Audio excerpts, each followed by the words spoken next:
Eh bien, bonjour à tous. Bienvenue dans cette conférence ou dans cette université qu'on appelle la cryptographie. Et si on en parlait, parce que c'est un mot qui fait souvent peur, promis, on va être gentil.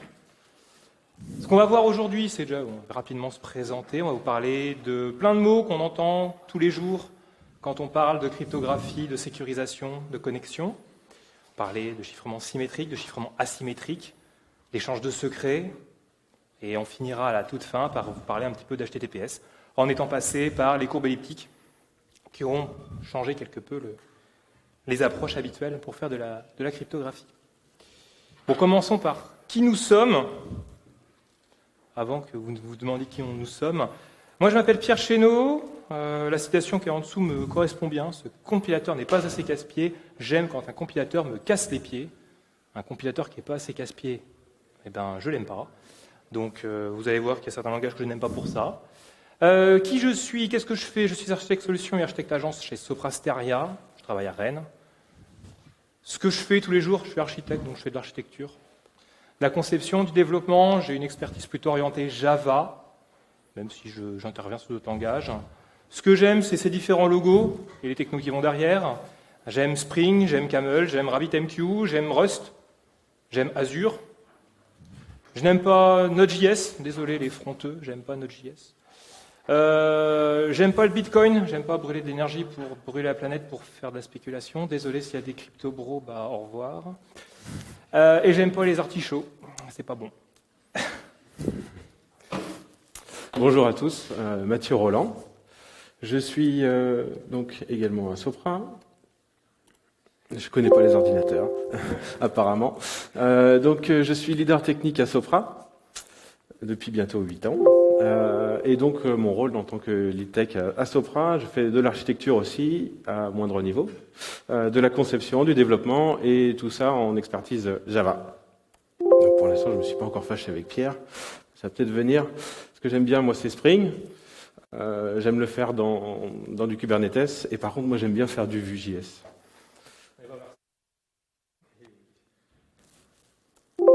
Et par contre, je n'aime pas PHP. Alors, décidément, tout le monde n'est pas gâté aujourd'hui, mais voilà, on fait un petit peu tout dans une variable, et je comprends pas trop le principe, donc une mauvaise expérience fait que je préfère m'en passer. Donc, je vous propose, pour continuer, quelques définitions sur lesquelles on va se baser en fait tout au long de la présentation. Promis, on n'y reste pas des heures, hein. Voilà. On ne va pas y passer 50 ans. Donc, on va parler de clé privée. La clé privée, c'est la clé qui permet de déchiffrer un message. On va parler de clé publique. Une clé publique, c'est une clé de chiffrement d'un message.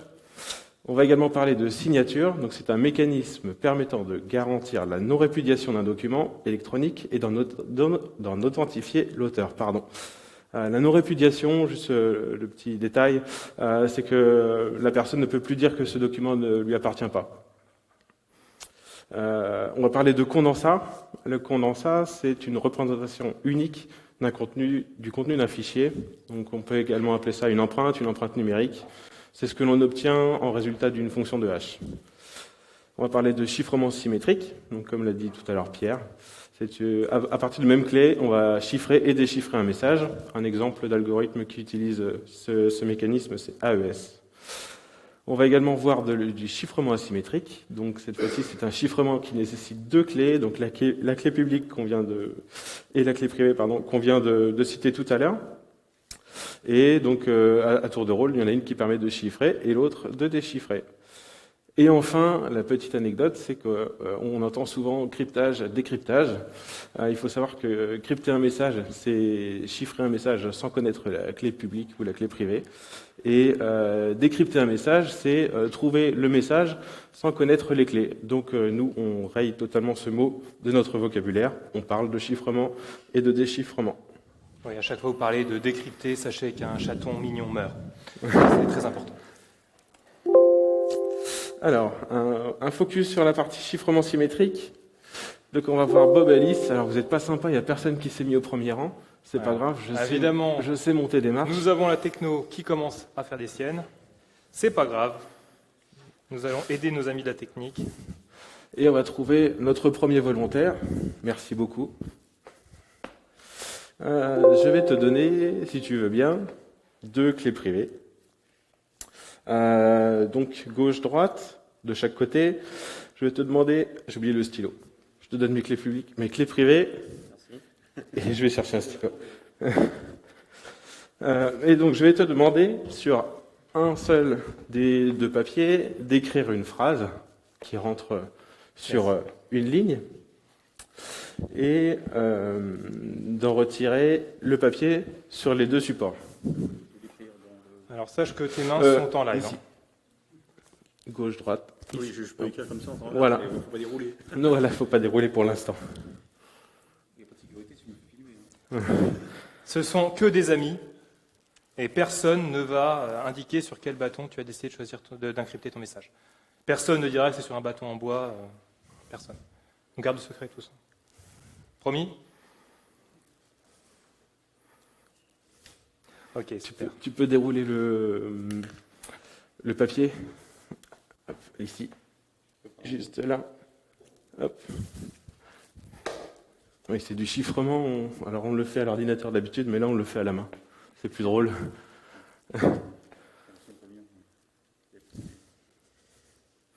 Ok. Ça aurait pu. Je vais reprendre ça. Je vais reprendre ma deuxième clé privée. Non, alors je vais l'enlever pour le principe. Hop. Merci. Je vais laisser ça de côté. Et je vais reprendre la clé. Donc, on va dire que tu m'as communiqué. Alors, je l'ai vu. Que tu as écrit sur cette clé privée. Et il y a celle-ci. Donc, je vais reprendre ça, puis je vais redescendre en bas pour que tout le monde voit. Excuse-moi, Pierre. Je te fais marcher. Caméraman, c'est un métier. Et donc, je vais réenrouler sur la clé d'origine le message. Donc, en fait, j'avais noté ici le début du message. Comme ça, je sais dans quel sens le renrouler. En gros, il a fait un vecteur d'initialisation. Voilà. C'est rien d'autre. Vous savez, quand on fait du chiffrement, en règle générale, en début d'un chiffrement, ce que vous mettez un vecteur d'initialisation qui va initier l'algorithme. Et en plus de ça, en règle générale, on met ce qu'on appelle un deadbeef en début de chiffrement. Pourquoi un deadbeef? C'est que c'est un code qu'on est sûr de retrouver pour savoir qu'on a la bonne clé. C'est exactement ce qu'il a fait. Il a mis un code en haut de son fichier pour savoir comment commencer son déchiffrement et si son déchiffrement est correct. Et donc là, tu as écrit « Vive la sécurité ». Merci. Donc en fait, ce qui se passe ici, c'est qu'on a partagé une information commune pour chiffrer et déchiffrer le message qui est... Alors, ici, on a partagé physiquement un bout de bois, mais en fait, ce qu'on a partagé, c'est le diamètre de ce bout de bois. J'aurais pu prendre un même bout de bois d'un diamètre différent, j'aurais réussi à reconstituer le message. Par contre, j'aurais pris ce message-là, je l'aurais mis sur la bouteille de lait, j'aurais pas pu reconstituer le message, forcément, puisque les valeurs ne se seraient pas alignées. Donc en fait, le chiffrement... Alors, on n'a rien déroulé. Pardon. C'est pas grave. Donc c'est Bob qui écrit un message. Merci Bob. Il a créé la clé privée, donc ça c'est moi qui les ai apportés. Utiliser la clé pour chiffrer le message, donc c'est en écrivant le message sur la clé. Donc on a fait une copie de la clé Alice, donc là c'est un passage physique du coup, mais c'est assez similaire. On a envoyé le message à Alice, donc en chiffré, donc c'est pour ça que je te demandais de le dérouler. J'ai récupéré le bâton et donc j'ai pu déchiffrer le message. Donc ça c'est simplement du chiffrement symétrique. Juste dans les faits, là, vous avez transmis le bâton. En réalité, vous auriez pu tout à fait dire le diamètre du bâton qu'on utilise pour chiffrer, déchiffrer, c'est tant. C'est 5 cm, 10 cm. La clé était pareille. On n'a pas besoin que ce soit exactement le même bâton. Il faut juste que ce soit un bâton du même diamètre. Exactement pareil qu'un chiffrement symétrique. Un chiffrement symétrique, du moment qu'on partage la clé, ça n'a pas besoin d'être exactement la même clé physiquement. Du moment qu'on a les mêmes propriétés, que ce soit mathématique. Si c'est un nombre, ça va être le nombre. Si c'est un objet physique, ça va être un objet physique. Si c'est un certificat, si quelqu'un s'est amusé à copier-coller les X octets de la clé, ça marche aussi. Voilà. Et donc en fait, ce qu'on voit ici, c'est que ici, la clé elle est simple. Donc en fait, j'aurais pu enrouler le message autour du tube de lait ou du bâton. On aurait fini quand même par réussir à retrouver facilement le message. Donc c'est pour ça en fait que par exemple AES c'est assez complexe pour que le message quand on le prend on puisse pas le retrouver. Il faut savoir que AES a été craqué. Il faut juste 1 trillion de machines et puis 2 milliards d'années pour réussir à trouver le message. Donc bon, ça laisse quand même un petit peu de temps avant qu'on voit ce qu'on s'est dit. Et donc le problème du chiffrement symétrique, ce que l'on a vu ici aussi, c'est qu'on a partagé tous la même clé. et que la clé, à partir du moment où elle est connue, eh bien, en fait, on a échangé la clé. C'est cet échange, quand on a échangé la clé, si quelqu'un le trouve, du coup, le chiffrement, il est cassé, quoi. Et si je veux pas partager la clé, je fais comment?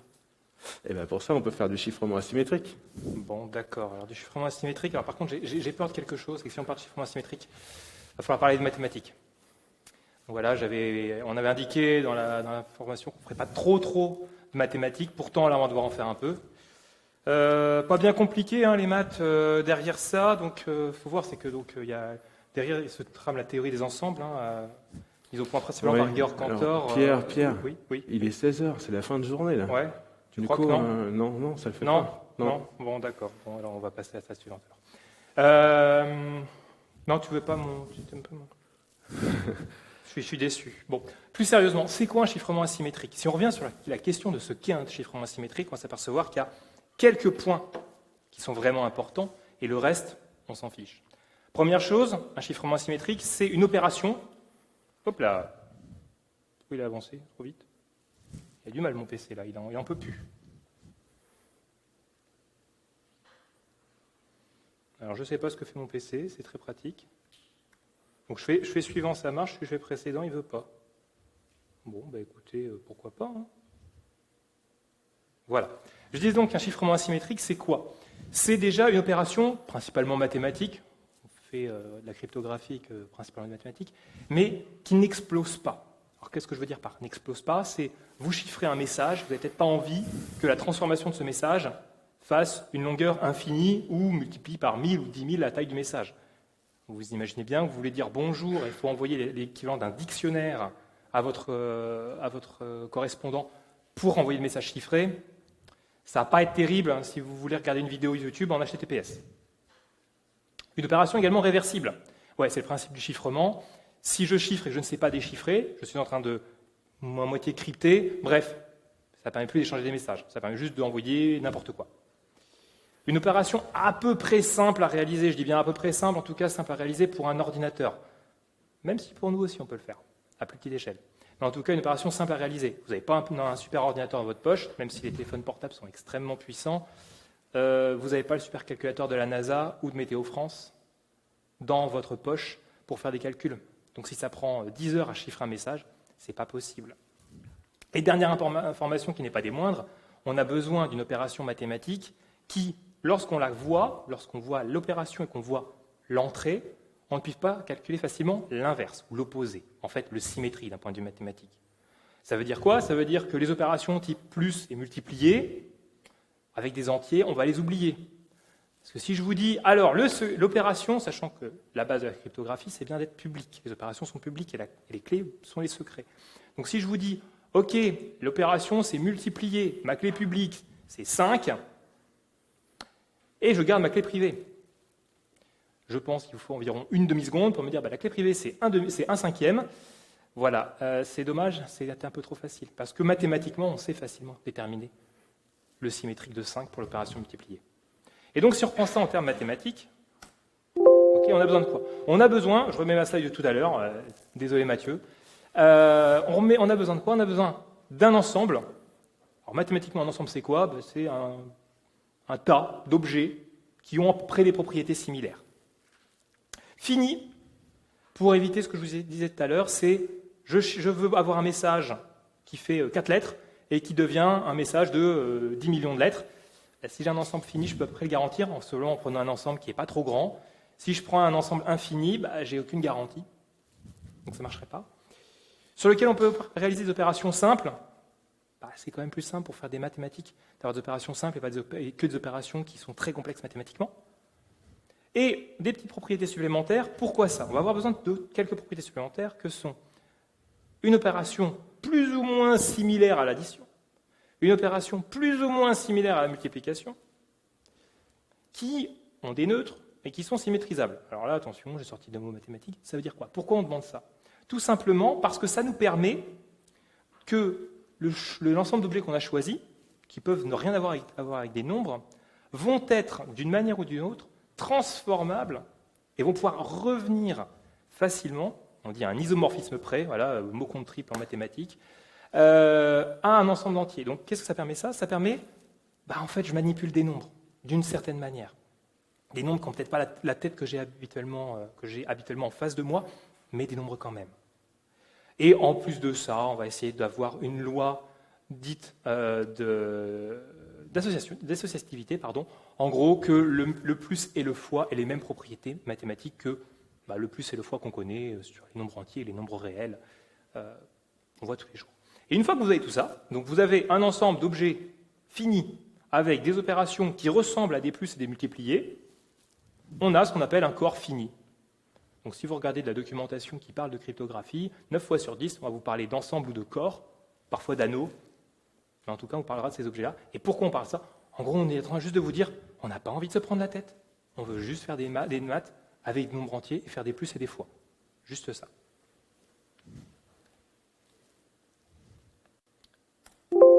Et en plus de ça, à partir de cet objet-là, qui est le corps, on va avoir besoin de créer une fonction attrape. Alors, je ne sais pas si vous connaissez ce qui est sur l'image. Je suis très mal latéralisé, vous m'excusez, sur la droite. C'est une herse à sens unique, c'est-à-dire que vous roulez dans un sens, tout va bien, vous roulez dans l'autre sens, vous n'avez plus de pneus. C'est super sympa. C'est le principe d'une fonction attrape, c'est-à-dire que c'est très simple dans un sens, très compliqué dans l'autre sens. Et donc, une fois qu'on a ça, on a un corps fini. Ça, c'est à peu près facile à faire. À peu près parce que les mathématiciens ont tout un bestiaire de corps finis ou d'éléments qui ressemblent à des corps finis. Ils en trouvent régulièrement, ils savent bien les manipuler. Ça, c'est la partie facile. Je ne sais pas faire. Mais c'est facile, en tout cas pour un mathématicien. Et ils ont besoin, on va créer à par-dessus ça, une fonction attrape, et c'est là qu'est toute la complexité de la cryptographie, une fonction que l'on peut faire dans un sens, et qui, pour faire dans l'autre, en fait, on ne sait pas la faire. En tout cas, on ne sait pas déterminer la valeur d'entrée qui fait l'opération inverse. Mathématiquement, ça s'écrit comme ça veut dire qu'on va essayer de trouver une fonction qui accepte deux nombres, D et E. Quand on va faire l'opération D sur le message, puis l'opération E, c'est égal à faire la même chose que le message M, on applique l'opération avec E, puis après D, est égal au message. En gros, D et E s'opposent, sont symétriques. D'où pourquoi j'avais besoin dans mon corps fini d'avoir des symétries. C'est que sinon je ne pourrais pas la construire. Et mon opération diamant, j'ai défini ici, une opération complexe un peu comme je veux, mais qui est composée de plus et de multiplication. C'est juste ça. Et avec tout ça, vous avez votre magnifique fonction de cryptographie.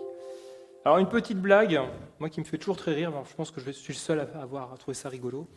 Si vous regardez en mathématiques, si on parle du couple d'un ensemble E et d'opération fois, c'est quoi le neutre? C'est-à-dire l'opération qui ne fait rien. C'est fois 1. Incroyable, 8 fois 1 égale 8, merci, ouais, c'est bon. C'est bon, vous n'avez pas complètement endormi, je ne vous ai pas encore parlé. Pas perdu. Pareil, t'es déprimé, dépité. De la même manière, pour le symétrique d'un nombre par rapport à un autre, quand on parle de multiplier, c'est l'inverse, c'est la division. Donc si je parle de 8 et de 8, l'inverse de 8, c'est 1/8 pour la multiplication. C'est-à-dire que je multiplie un nombre par 1/8, puis par 8, ou par 8, puis par 1/8. Incroyable, je retrouve mon nombre de base. Bon, ok. On peut faire le même exercice sur les additions. On va tomber 0 et moins A, l'opposé. Donc là, pour l'instant, on se dit, ouais, il raconte n'importe quoi, on s'en fout, c'est des maths de base, je sais ça depuis primaire. Ok. Maintenant, ma petite blague, c'est que quand on parle de façon générale, dans un corps, de façon générale dans la théorie des groupes, comment on note le neutre et le symétrique d'un nombre? Alors le neutre, c'est pas compliqué, de la façon habituelle, on le note 1. Et le symétrique, on le note puissance moins 1, un peu comme la multiplication. Voilà, petite blague, c'est que si vous prenez l'ensemble des nombres réels, donc 1, 2, 3, un nombre à virgule, pi, phi, tous les nombres que vous pouvez imaginer, et l'opération multiplication, c'est un groupe abélien, et donc il rentre dans un cas particulier qui dit en fait on peut noter le neutre 0 et l'opposé, le symétrique moins x. Autrement dit, un matheux, si on lui dit pour les nombres réels, le neutre, la multiplication fois 0, ça donne le nombre original, et la multiplication par le nombre par moins a donne le nombre original, dans un sens c'est un peu vrai. Voilà, donc ça c'est comment pour bien vous perdre quand vous regardez de la documentation sur la cryptographie, vous regardez la théorie mathématique derrière et vous tombez sur le genre de blague. Et vous dites, ouais, les maths, c'est soi-disant très strict. Très, très strict. Bon, parlons un peu plus de RSA. RSA, c'est un bon exemple d'algorithme de chiffrement asymétrique. Et RSA, il y a une bonne blague qui commence dès le départ. Vas-y. Oui. Laisse là. Donc, moi, je ne fais pas de blague. Oh, tu fais pas de blague. Et non. Je suis. Donc RSA, c'était créé en 1978 par 3 personnes qui portent en fait l'acronyme. Donc c'est Ronald Rivest, qui est un informaticien en cryptographie de mémoire, Adi Shamir, qui est mathématicien, et Leonard Adelman, qui est chercheur. Donc c'est un chiffrement asymétrique. Donc comme on l'a vu au tout début, il y a une clé publique qui permet de chiffrer, une clé privée, qui permet de déchiffrer. Je vais laisser. Ouais, tu me laisses la partie. Pierre. On va mettre. J'ai bien vu que tu aimais beaucoup les ensembles, alors. Ouais, j'aime beaucoup ça. Ouais. Le plaisir. Un petit rappel en fait, c'est qu'on va rentrer un tout petit peu dans les détails de RSA, et pour comprendre RSA, il faut juste se rappeler de quelques bricoles. Là, vous avez les ensembles des nombres depuis les entiers jusqu'au quaternion. Voilà, donc là c'était juste pour mettre le mot compte triple quaternion. Voilà. J'ai perdu tout le monde. Je pense que là on va perdre la moitié de la salle. Bref, on s'en fout, on n'en parlera pas des quaternions aujourd'hui. Les entiers dont on va parler, les nombres qu'on va parler aujourd'hui, on va parler des entiers naturels n, 0, 1, 2, 3, 4, 5, pas de nombre à virgule, pas de nombre bizarre. Et des entiers relatifs, z, moins 1, moins 2, moins 3, 0, 1, 2, 3. C'est tout. Au-delà, vous avez plein d'autres groupes, d'autres ensembles de nombres, mais dont on n'a pas besoin pour faire la cryptographie. Et d'ailleurs, pourquoi on n'a pas besoin d'autres ensembles que les entiers naturels et relatifs pour faire de la cryptographie? C'est que les seuls ensembles que l'on peut facilement faire en sorte qu'ils soient finis, ce sont les entiers et les entiers relatifs. Les entiers, en les bornant avec une borne supérieure, en disant je parle des entiers jusqu'à 100. Ok, on a un nombre limité qui est de 100 éléments. Et ça s'arrête là. Si je parle des entiers relatifs, il va falloir que je borne des deux côtés, et c'est pareil, je vais pouvoir le limiter. Par contre, dès que je commence à m'en aller dans les décimaux, je peux me débrouiller à me rapprocher de plus en plus d'une limite en rajoutant des nombres derrière la virgule, et je vais toujours pouvoir me débrouiller à arriver à un moment donné, j'ai une infinité d'éléments. Donc quand on parle des infinis, tout à l'heure je vous parlais des ensembles finis, mais c'est quoi un ensemble infini? C'est pas forcément l'infini, un très grand nombre. Ça peut être l'infini avec un nombre qui se rapproche toujours de plus en plus d'une autre valeur. Et donc on s'arrête. On prend les entiers, parce qu'ils marchent bien, les entiers relatifs, parce qu'ils marchent bien et qu'on est toujours dans un ensemble fini. Et au-delà, on s'arrête. On n'a pas besoin de ça pour faire de la cryptographie. Et tout à l'heure, je vous ai parlé de RSA, et je vous ai dit, ouais, on va parler de corps fini, tout ça. Et hop, on prend RSA, premier exemple, qui a été utilisé, et RSA est encore utilisé aujourd'hui. Et bien RSA, il ne travaille pas sur un corps fini. Pour plein de raisons, ils ne peuvent pas travailler sur un corps fini, ils travaillent sur un anneau, sur ZNZ. Alors, ZNZ, ça veut dire quoi? C'est juste les entiers relatifs modulo n. Alors, plus exactement, c'est restreint au groupe d'équivalence de n. On s'en fout, c'est des maths. Bref, modulo n. Donc, vous comptez avec un ZNZ, vous allez compter 0, 1, 2, 3, 4, 5, 6, 7, 8, 1, 2, 3, 4, 5, 6, 7, 8. Vous allez faire des tours comme ça. 0, 1, 2, 3, 4, 5, 7, 8, 0, 1, 2, 3, 4, 5, 6, 7, 8. Et donc si vous parlez de 10, vous parlez de 2, c'est la même chose. Puisque 10, c'est 8 plus 2. Donc j'enlève mon tour, je reviens à 2. Et donc, dans les faits, RSA, ils n'ont pas travaillé sur un corps, ils travaillent sur un anneau qui enlève quelques propriétés d'opération multiplication. Mais en fait, c'est un compromis, parce que ce choix-là qu'ils ont fait de travailler, non pas sur un corps, mais sur un anneau, ça leur a permis de faire apparaître des fonctions attrape. Et du coup, ils ont dû prendre dans leur calcul de leur fonction attrape le fait, j'ai perdu une propriété mathématique qui m'était très pratique, donc je vais devoir faire attention dans toute la conception de l'algorithme de chiffrement et de déchiffrement, de ne jamais utiliser la propriété que j'ai perdue précédemment. Mais dans les faits, leur but est toujours ce qu'on expliquait tout à l'heure, revenir à une opération qui va être capable de s'inverser sans être simple à calculer. Et puis dernière chose, oui, qu'est-ce que c'est RSA? La base de RSA, vous l'avez en bas. La dernière ligne, c'est le RSA. Tout RSA tient là-dessus. C'est l'opération d'exponentiation modulaire. Ouais, mot compte triple. J'en ai mis un bon paquet de mots compte triple aujourd'hui. Mot compte triple, à quoi ça correspond l'exponentiation modulaire? Vous prenez un nombre, vous le mettez à une puissance et vous ramenez ça dans un modulo. C'est tout. C'est juste ça, RSA. Pas plus compliqué. Donc quand on vous parle de RSA, en fait, c'est juste des maths qu'une personne de 3e sait faire. 4e M, ça fait.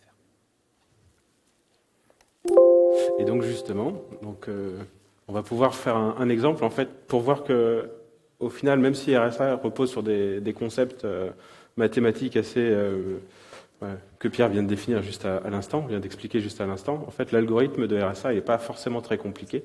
Donc ce que je vous propose, c'est qu'on va faire un exemple. Donc on va dérouler d'abord l'algorithme de RSA, voir quelles sont les opérations mathématiques que l'on fait, et puis on va prendre un exemple juste après pour voir comment ça marche.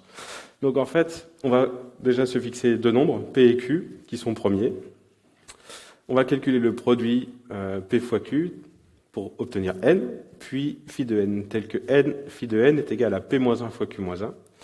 On va choisir un entier naturel E, tel que E est premier avec phi de N. Donc en fait, E est premier avec phi de N, ça veut dire que le PGCD, il vaut 1. Et enfin, la dernière opération, ce sera de calculer l'inverse modulaire de E par la multiplication modulo phi de N, autrement appelé exposant de déchiffrement, donc on appelle D. D peut se calculer efficacement avec l'algorithme d'Euclide étendu. Et donc, la formule de D, c'est D fois E, modulo phi de N, égale 1. Donc PGCD de pas d'inquiétude, on va revenir en version simple, juste après. Voilà, là pour l'instant ça paraît un petit peu barbare, mais en fait c'est pas du tout, c'est pas forcément compliqué.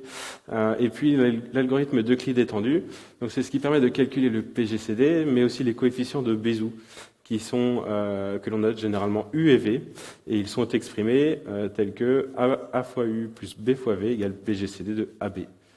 Et quand A et B sont premiers entre eux, U est alors l'inverse par la multiplication de A modulo B, et V est de la même façon l'inverse modulaire de B modulo A.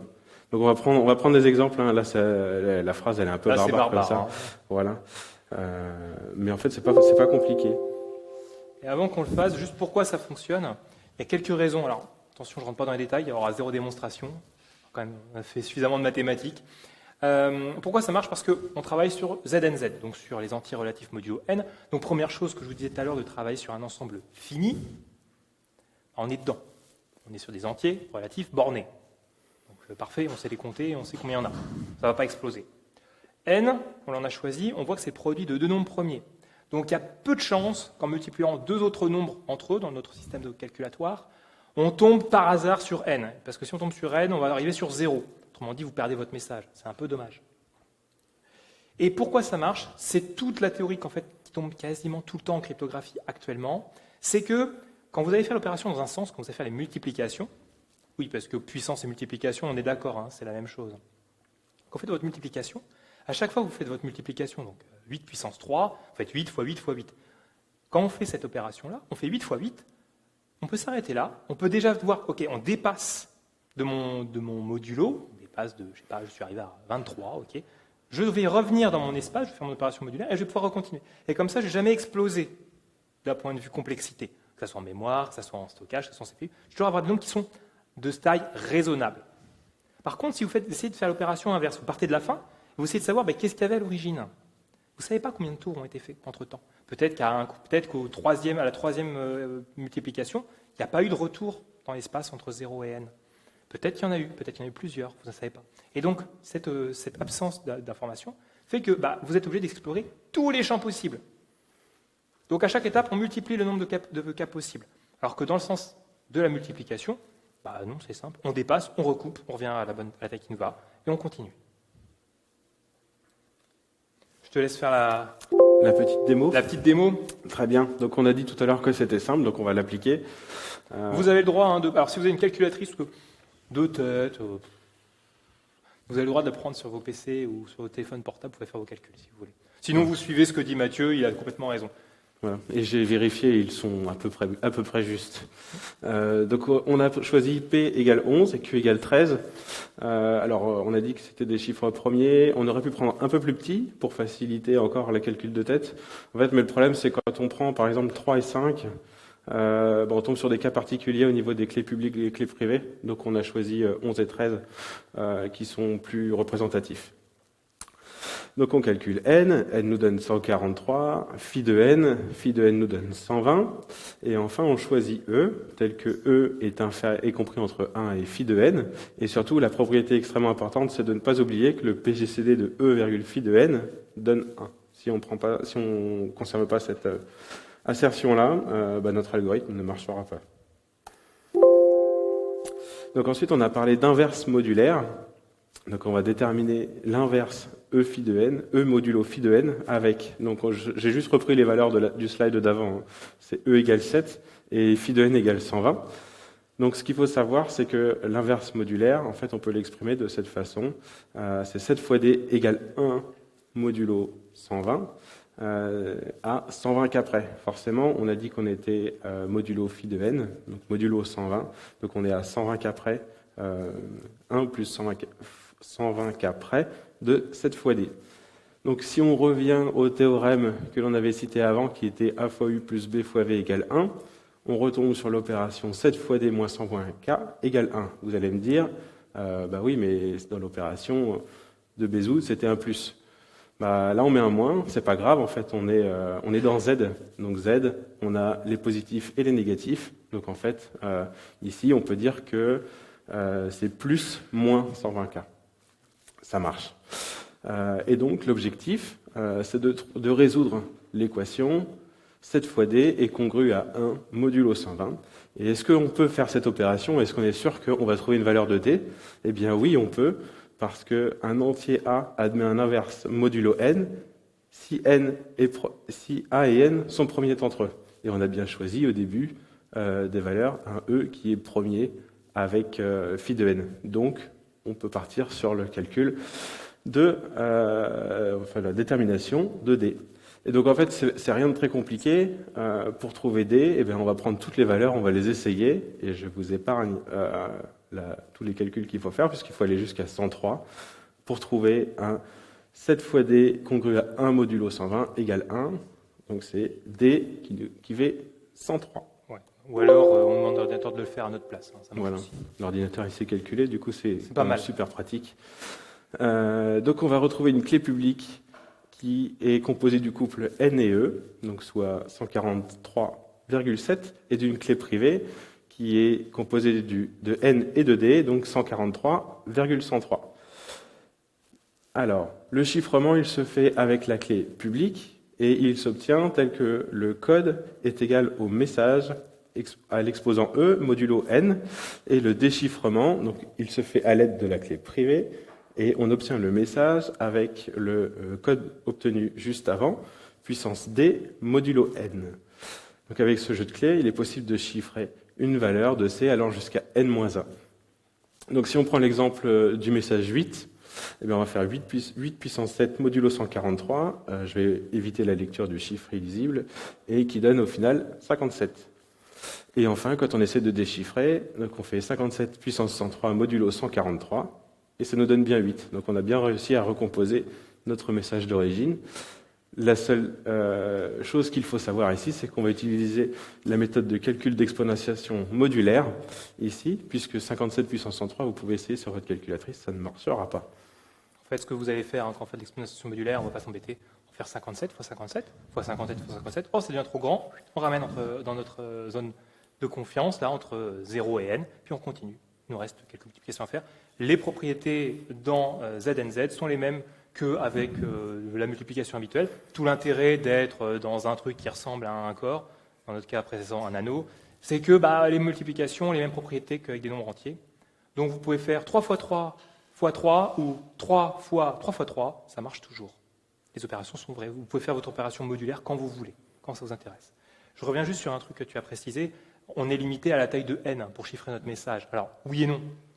Parce que si on veut chiffrer un nombre qui est plus grand que n, qu'est-ce qu'on fait? On coupe en deux. On va prendre un premier bloc, un premier nombre qui est inférieur à n, on va le chiffrer, puis on va prendre celui qui est derrière, on va encore le chiffrer. Et vous allez les coller comme ça, vous les envoyez. Vous pouvez comme ça faire ça à l'infini. C'est ce qu'on appelle un chiffrement par bloc. Ouais, ça marche pas. Ça veut pas. Voilà. Très bien. Et donc vous allez me dire, dans la réalité, là on a... Bon. Ah si, il veut bien, mais un peu Il en veut bien, retard. mais avec 3 heures environ de retard. Vous aurez eu le teasing de l'échange de secrets, c'est pas grave. C'est bon, on va y arriver. Non, je ne sais pas ce qu'il fait. Je ne sais pas ce que fait le PC, il est en train de mourir.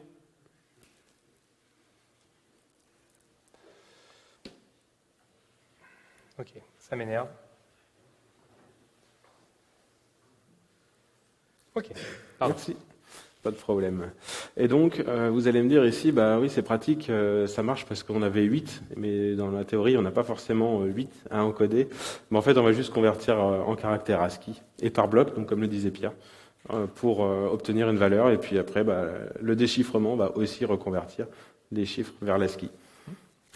Quelques petits points de détail sur ce que l'on a vu ici. On a pris P, Q et E qui sont petits. Donc en fait, on voit qu'on peut faire les calculs de tête assez facilement. C'était pratique pour l'exemple.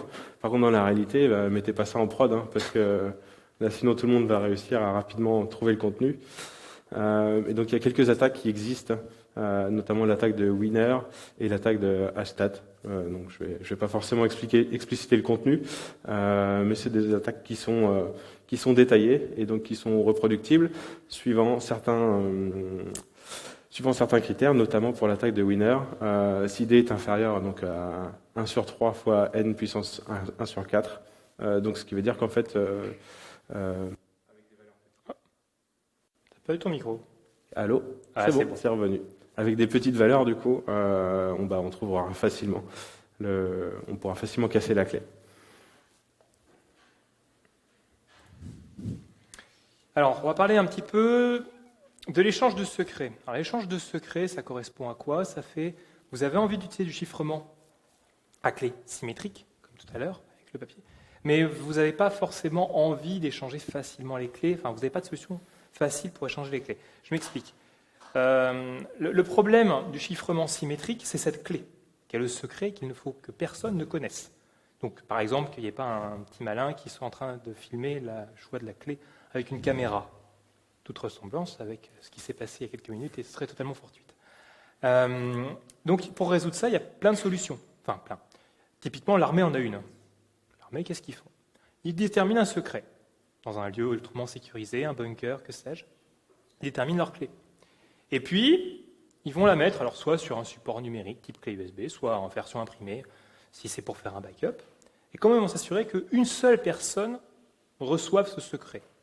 C'est pas très compliqué, ils vont prendre ce qu'on appelle une mallette sécurisée. Donc c'est une mallette qui ressemble à tout et n'importe quoi, juste qu'elle est blindée et qu'elle est fermée avec un code, avec une menotte sur un militaire armé, avec en plus un petit bouton pour détruire l'intérieur de la mallette. Et il va aller physiquement donner la mallette à la personne qui doit avoir le secret.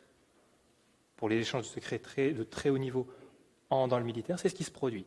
Bon, le seul souci, c'est que pour vous connecter sur Reddit, allez voir les derniers posts des photos de chatons mignons. Si vous êtes obligé d'envoyer quelqu'un avec une mallette sécurisée, échanger votre clé avec le serveur qui est aux États-Unis, je ne suis pas sûr que la latence soit extrêmement bonne. Donc une des solutions qui existe, c'est Diffie-Hellman, l'algorithme Diffie-Hellman.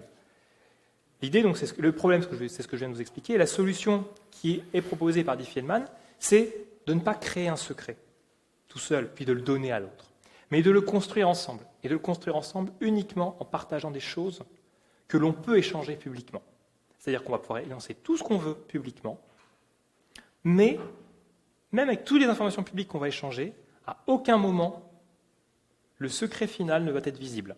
Par contre, on n'aura pas la main sur le secret que l'on va générer. Mais par contre, ce qui est garanti, c'est que le secret que l'on va obtenir, de part et d'autre, va être partagé, va être commun. Pour faire ça, alors, d'un point de vue mathématique, je remets ma casquette mathématique, on va avoir besoin d'un groupe fini. Ouais, encore une fois, un groupe fini, toujours pour la même raison. Hein. On ne veut pas que lors du choix des calculs, on arrive avec un nombre infiniment grand, ou un nombre qui représente l'infini, tel oméga, nombre surréel, bon, c'est juste une petite blague. Et c'est tout, pas besoin d'autre chose. Très rapide, Diffie-Hellman. Ça, c'est l'algorithme de Diffie-Hellman. Vous l'avez en deux versions. La version orange, c'est la version mathématique. C'est ce que fait votre ordinateur s'il se connecte quelque part et qu'il veut changer une clé. Vous voyez parfois, quand vous vous connectez, si vous regardez dans les algorithmes de chiffrement, vous allez parfois avoir des haches qui se baladent dans une chaîne qui décrit comment on se connecte à un serveur. DH, c'est pour Diffie-Hellman. C'est que l'échange de clés se base sur un échange de clés Diffie-Hellman. Donc c'est ce qu'on fait. Ici, on le fait avec de l'arithmétique. Comment ça marche? On choisit P et G, donc un nombre premier et une base G. Okay. On prend un nombre secret qui sera le nôtre. On va calculer un secret partiel qui va être la base puissance notre secret modulo le nombre premier qu'on a partagé. Le nombre P qu'on a partagé, il est public. Pour ça qu'il y a une colonne publique, on peut l'avoir crié sur tous les toits, tout comme G. Et ce calcul, donc vous faites G, votre générateur, puissance A modulo P. Une fois que vous avez fait le calcul, vous pouvez le crier sur tous les toits. Aucun souci. Vous pouvez l'écrire sur un tableau, ce que vous voulez, pas de souci. Votre correspondant, Bob, fait la même chose. Exactement la même chose. Juste qu'il n'a pas choisi le même nombre que vous. Enfin, j'ose espérer. Après, s'il prend le même nombre, c'est pas très grave, ça marchera quand même. Vous allez faire chacun votre opération. Vous vous retrouvez avec un nombre un peu bizarre qui ne représente rien, en fait, et les éléments de base que vous avez bidouillés avec vos propres données. Et bien, vous allez les partager chacun. Et vous allez prendre, au final, ce que l'autre fournit, et vous allez réappliquer votre toutouille, votre mécanique interne, votre nombre, A. Et magie, d'un point de vue mathématique, on peut démontrer que vous allez obtenir le même nombre au final. Et ce qui est bien, c'est que si tout se passe bien, on peut faire la même chose. Oh, incroyable, la technologie qui marche. Je te laisse ceci. Tu vas être mon caméraman. Et je vais avoir besoin de vous. Alors, première chose, on va choisir une couleur de base. Parce qu'on va le faire avec de la couleur. Première chose que l'on va faire, on va choisir... Alors, voici mon nombre premier. C'est une bouteille d'eau remplie au même niveau. Et je vous le partage, vous le voyez. Vous avez ici la taille de la bouteille d'eau. Donc, c'est une bouteille de cristalline pétillante, si vous voulez refaire l'opération chez vous, avec remplie jusqu'à je ne sais quelle vague d'eau. Ça a été fait par des professionnels, ne vous inquiétez pas. Et ensuite, je vais choisir un nombre partagé, qui va être l'équivalent de mon P. Allez, je choisis quoi? Une petite couleur, une jolie couleur. Voilà, choisir une couleur qui va être ma base, mon nom premier. Hop. Alors, je vais m'assurer que je ne vais pas... Oui, c'est bon. Je vais mettre... Je partage ça. Et donc là, cette information-là de la couleur de base, je peux tout à fait la partager. Je vous annonce qu'il s'agit du colorant raisin violet de chez Sigwong, que vous pouvez acheter sur Amazon. Hein, c'est des colorants alimentaires, pas d'inquiétude. Voilà, on va mélanger quand même. Donc tout ça, là pour l'instant, tout ce que je fais, c'est public. Il n'y a aucun souci. Je peux le dire, je peux l'annoncer, je peux le crier, je peux même aller... je peux vous demander de refaire des bouteilles, il n'y a aucun souci. Voilà. Et je vais avoir besoin de 2 personnes, mais d'ailleurs, on va peut-être pas le faire dans l'amphi, parce que si des gouttes de colorant tombent, je pense que je vais me faire allumer par nos amis organisateurs. Est-ce qu'il y aurait 2 personnes qui veulent venir? Déjà une première personne qui veut venir. Ne vous bousculez pas. Vous bousculez pas, n'ayez pas peur. C'est très très compliqué, il faut mettre une goutte de colorant. Allez. Merci. Merci beaucoup, viens. On a besoin d'un deuxième. On aura besoin d'un deuxième. Vous pouvez commencer à réfléchir qui veut venir. Alors. Hop, tu vas te mettre dos pour cacher ce que tu choisis. Bonjour, merci en tout cas. Tu t'appelles comment? Thomas, merci Thomas. Hop, parmi là-dedans. Tu vas choisir ce que tu veux, d'accord, comme couleur. Voilà. Tu vas ensuite faire attention parce que parfois il y a des petites bulles au bord et quand ce n'est pas une goutte précise qui tombe, ça ne marche pas très bien. Tu vas mettre une goutte du colorant de ton choix là-dedans, dans cette bouteille-là, et tu vas te rappeler quelle couleur tu as pris. Parce que je vais te demander de refaire la même opération dans quelques minutes. D'accord? Vas-y, tu choisis, tu ne nous dis pas ce que c'est. Donc que la caméra peut s'en aller.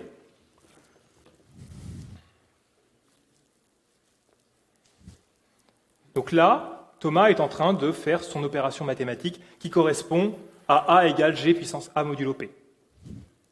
Il a la base commune dans laquelle il rajoute son secret. Attends, je vais l'ouvrir.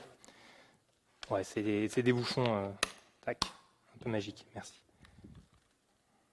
Super. Merci. Hop. Tu peux me garder la bouteille temporairement, comme ça on va être sûr de ne pas mélanger. Hop.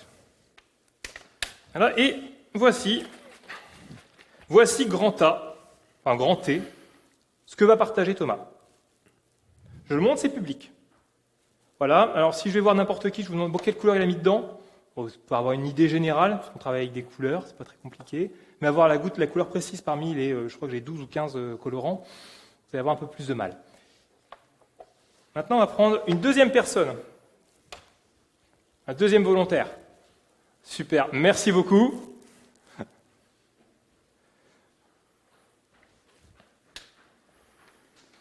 Tiens, d'ailleurs, Thomas, je vais te laisser ta bouteille.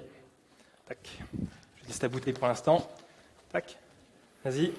Même exercice. Merci, tu t'appelles Kevin. Merci Kevin de venir avec nous. Donc, tu choisis parmi les colorants ici une couleur.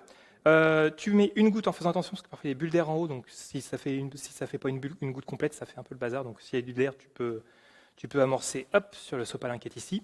Et donc, tu rajoutes une goutte de colorant de ton choix dans cette bouteille. Puis on va secouer. Et surtout, tu garderas la bouteille, enfin le colorant pour toi, temporairement. Je te demanderai dans quelques minutes de refaire la même opération. Je pense que tu auras le même souci. Tu vas avoir un souci d'amorçage. Ouais.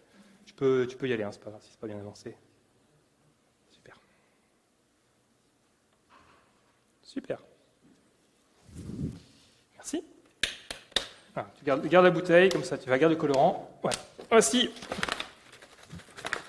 Hop, voici la bouteille, donc le secret B de Kevin, le gros B de Kevin, voilà. Et donc maintenant, on va voir si ça s'est bien passé, si on ne s'est pas raté. Thomas, Kevin, je vais vous demander de revenir. Donc, bien, reviens avec ta bouteille. Vous allez, échanger. Donc voici la première partie secret, voici la deuxième partie secret. Et toi, tu vas pouvoir rajouter une goutte de ton colorant dans cette bouteille. Et Thomas, de la même chose. Et là, on va voir si l'effet des mots se produit ou pas. Il faut visser. Il faut dévisser.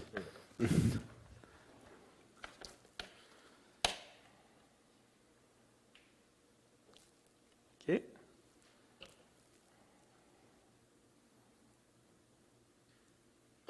Super. Et alors là, ça va être le mystère. On refait notre petite cuisine des deux côtés. Ah, j'en ai pas mal. Tout ce qu'on a échangé, ce ne sont que des choses publiques et pour autant, ils obtiennent un secret commun.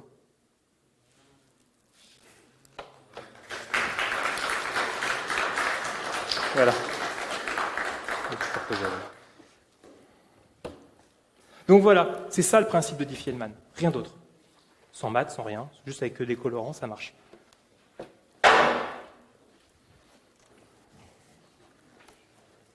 Alors, pourquoi ça marche ?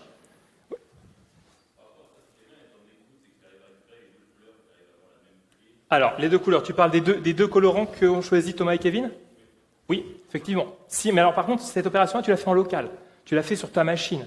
Tu ne montes rien. La seule chose que tu montes, la seule chose que tu partages en public, c'est l'opération intermédiaire. Mais effectivement, si quelqu'un a un espion sur ta machine et est capable d'intercepter la couleur que tu as choisie, ou si quelqu'un, là typiquement, Mathieu, lui a pu voir les colorants qui ont été choisis par Thomas et Kevin, là effectivement, il n'y a plus de secret. Tu peux régénérer la même couleur. Tout à fait. Tout comme dans un échange de Diffie-Hellman, si quelqu'un a accès à la machine en physique ou à un espion, un type espion logiciel sur ta machine, et peut scanner la mémoire pour voir ce qui se passe sur ta machine, ok, tu as choisi le nombre 58 comme étant ton secret partiel, je pourrais régénérer. Mais il faut qu'il puisse le faire sur les deux côtés. Alors pourquoi ça fonctionne tout ça ? On travaille sur ZPZ et non pas ZNZ. Et là, l'avantage de ZPZ, c'est qu'on est bien sur un corps fini et non pas sur un anneau. Donc on a toutes les propriétés mathématiques qu'on peut imaginer que l'on a habituellement sur les additions et les multiplications. Dans les faits, dans le cas de Diffie-Hellman, on ne se sert que de la multiplication, et donc on travaille sur un relatif modulo n. On travaille, et c'est vraiment la clé ici, c'est qu'on travaille avec un modulo P. Et donc là, vous êtes garanti qu'il n'y aura aucun nombre qui vont s'opposer. Je ne rentre pas dans la démonstration mathématique, mais sachez qu'il n'y a aucun risque qu'on puisse tomber sur deux nombres opposés. Alors pourquoi c'est super important que P soit un nombre premier ? C'est que si on ne choisit pas une couleur de base, ou un nombre P, qui soit un nombre premier, eh bien on n'est pas à l'abri que par hasard, les deux personnes, ici Thomas et Kevin, merci encore, lorsqu'ils ont choisi leur couleur, en fait, sans faire exprès, ils aient pris des couleurs qui s'inversent. C'est-à-dire que, d'un certain sens, Thomas ait choisi du bleu et Kevin ait pris l'inverse du bleu dans cette couleur de base. Et dans ces cas-là, le problème, c'est que le secret final, c'est égal à la base qu'on a partagée au débarrage. Et donc, pour un secret commun qui est partagé, alors oui, il est partagé, mais pas par 2 personnes, par une infinité, parce que toutes les personnes dans le public peuvent l'avoir accès. Ce n'est pas vraiment l'idée qu'on voulait faire de Diffie-Hellman. Et pour les mêmes raisons que tout à l'heure, pourquoi ça marche d'un point de vue mathématique, c'est que la multiplication, quand on utilise Diffie-Hellman, on est toujours à se revenir dans un espace modulo n. Aucun souci, on peut toujours revenir sur un espace plus petit. Par contre, si on veut essayer de déterminer l'opération inverse, c'est comme si je vous demande de séparer les 3 colorants qui sont dans ces bouteilles. C'est compliqué. Bon, certains me diront, oui, spectrographie sur gauche-mince. Oui, d'accord. Mais c'est pareil qu'en mathématiques. En mathématiques, comment on fait ? On fait une attaque par brute force, on fait toutes les opérations inverses. Ouais, mais ça devient et que ça explose en calcul, et donc il faut des supercalculateurs pour le faire. Si on prend des nombres suffisamment grands, on est assez tranquille. C'est encore moi qui parle ? Et oui. Oh là là. Dans tout ça, on a parlé de ce qui se faisait jusqu'il y a encore, on va dire, une dizaine d'années sûres, 5 ans encore. RSA, tout ça, Diffie-Hellman, comme je vous l'ai présenté, c'était ce qu'on faisait encore il y a encore 5 ans. Et puis depuis sont arrivées les courbes elliptiques. On entend parler. Qui a déjà entendu parler des courbes elliptiques ? Juste pour avoir une idée. Ouais. Ok. Qui sont le nouveau support pour faire de la cryptographie. On va essayer de comprendre rapidement pourquoi. Et vous allez voir, en fait, c'est pas très compliqué. Les courbes elliptiques, c'est quoi ? Déjà, une courbe elliptique, c'est quoi ? Bon, alors déjà, c'est super simple. C'est une courbe polynomiale d'ordre 3. Alors, sauf cas particulier, avec quelques propriétés supplémentaires pour éviter de tomber dans des cas complètement idiots. Genre, la courbe qui se retrouve sur un seul point, ou la courbe qui est une ellipse, enfin, ce genre de choses. On évite les cas particuliers. Je mets de côté ce que c'est. Et on va s'amuser à faire de l'addition et de la multiplication sur une courbe. Enfin, sur des points d'une courbe. On va me dire, mais comment c'est possible ? En fait, c'est pas très compliqué. Pour l'ensemble, plutôt que de parler des nombres, des entiers ou des entiers naturels ou des entiers relatifs, on va parler des points sur la courbe. Ok, on choisit, on admet. On parle des points. On va construire l'opération plus, et on va la construire comme c'est présenté ici. Alors, j'aimerais bien que mon pointeur marche. Je sens que ça va être un autre jour. Ah si, c'est bon, j'ai mon pointeur qui marche, incroyable. Pointeur laser, ici. Ici, vous avez l'addition de 2 points. Donc, comment fait-on pour additionner 2 points, P et Q ? Eh bien, on fera la droite qui passe par P et par Q. Elle va, et c'est de façon garantie, intersecter la courbe en un 3e point, unique, qu'on va appeler R. Alors, je passe encore la démonstration mathématique qui permet de s'assurer que c'est vrai. Et je vous garantis que c'est vrai à quelques erreurs près, enfin quelques cas particuliers près, que l'on peut toujours résoudre. Typiquement, on peut s'arriver, sur le cas 4, on arrive sur un point à l'infini. Bon, on peut s'en débrouiller avec de la géométrie projective. On passe. On admet, on peut faire que, dans tous les cas, une droite plus une courbe va toujours avoir 3 points d'intersection. Enfin, une courbe d'ordre 3 et une droite vont toujours avoir 3 points d'intersection. Et on prend comme point somme, non pas le point d'intersection, mais le symétrique par rapport à l'axe des abscisses. Encore une fois, c'est comme ça. Il y a des démonstrations mathématiques qui expliquent bien pourquoi ça marche et pas autrement, mais on fait ce calcul-là. Ça, en faisant ça, on va également définir la multiplication P plus P, en fait 2P, ou 2Q ici, à condition que P et P' et Q et Q' soient chacun le symétrique de l'autre point par rapport à l'axe des abscisses. P plus Q, c'est égal à Q avec Q', et dans ces cas-là, on dit que Q plus Q, donc 2Q, c'est P'. Ok, c'est comme ça qu'on définit, pas besoin d'apprendre par cœur, mais c'est comme ça qu'on définit. En tout cas, on est capable de définir l'addition, et l'addition d'un nombre avec lui-même. On est capable de définir l'opposé, P plus moins P. Si on se dit, dans le cas ici, on a P plus Q égale 0, c'est pareil, on admet. En gros, on dit que P plus moins P égale 0, c'est la même chose. Dans ces cas-là, Q égale moins P. Donc, autrement dit, P et Q sont opposés l'un à l'autre. Vous avez également le neutre. Donc ici, nous avons une notion de symétrisable. Ici, nous avons une notion de multiplication. Ici, nous avons une notion d'addition. Ici, nous disons que 2 fois P est égal à 0. Autrement dit que P, ça ressemblerait fortement à un élément neutre. Donc, qu'est-ce qu'on a ? Grâce à l'addition, on a défini la multiplication d'un point avec un nombre entier positif. A plus A, c'est égal à 2A.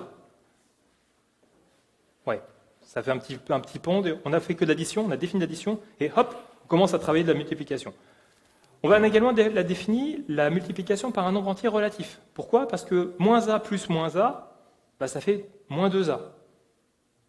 Or, moins a, on a été capable de le définir. Donc, on a réussi à faire de la multiplication d'un point, l'addition d'un point avec un autre point. On a été capable de faire la multiplication d'un point avec un entier naturel. On est capable de faire la multiplication d'un point avec un entier relatif. Et là, on va s'amuser, tout à coup, on va dire, ouais, eh ben si je suis un petit peu rigolo, un petit peu fou, je vais dire que je ne vais plus parler de tous les points, je vais juste prendre les points qui ont une abscisse entière.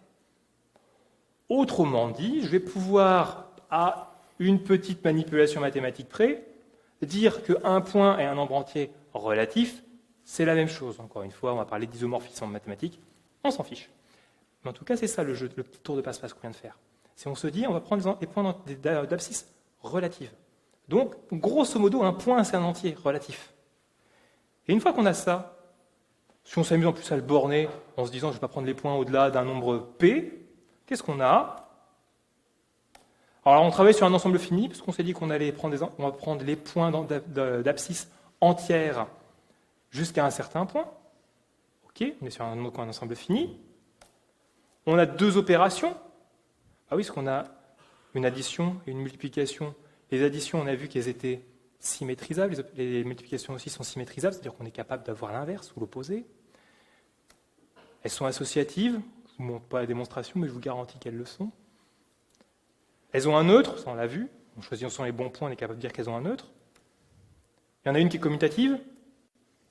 Elles ont une relation de distribution. Je ne vous l'ai pas montré, mais je vous garantis qu'elles ont une relation de distribution, ces opérations. En fait, on obtient un corps fini. Et donc, si on obtient un corps fini, qu'est-ce qu'on peut faire avec les courbes elliptiques? Tout ce qu'on a fait jusqu'à présent. Donc, les courbes elliptiques, c'est juste se dire, plutôt que de travailler avec des entiers dans modulo n, modulo p, on travaille avec ces drôles de formes que sont les courbes elliptiques. Et ici, vous avez une courbe elliptique sur corps fini, et vous avez l'addition de deux points. Pourquoi c'est aussi complexe? C'est que vous avez A et B, et vous faites la droite comme tout à l'heure. Hein. On fait l'addition là. Le dernier point qui apparaît, c'est le point C, qui est l'intersexe, qu'il faut encore faire le symétrique, avec C au bout, là. Vous aurez la somme des deux.